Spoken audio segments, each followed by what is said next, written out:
વિસર્જન યાત્રાનો પ્રારંભ? ગણપતિ બાપા મોર્યા. આજે અનંત ચૌદશ છે.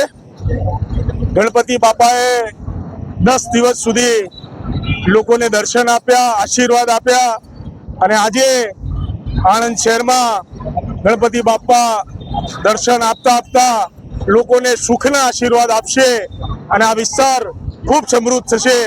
ત્યારે લોકો માટે આજે ખૂબ આનંદનો પર્વ છે.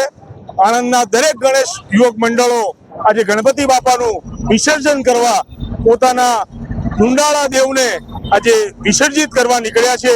ત્યારે ખૂબ આનંદની લાગણી છે. આજે સમગ્ર ભારતીય જનતા પાર્ટી પરિવાર પણ આ કાર્યમાં જોડાયું છે. અમારા સર્વ કાર્યકરો તરફથી, ભારતીય જનતા પાર્ટીના પ્રમુખશ્રી, સાંસદશ્રી, અમારા મહામંત્રીશ્રી તરફથી હું સમગ્ર જનતાને આજે અનંત ચતુર્થીની શુભેચ્છાઓ પાઠવું છું. આજરોજ આણંદ શહેરમાં ગણપતિ વિસર્જનની પ્રોસેસન નીકળનાર છે.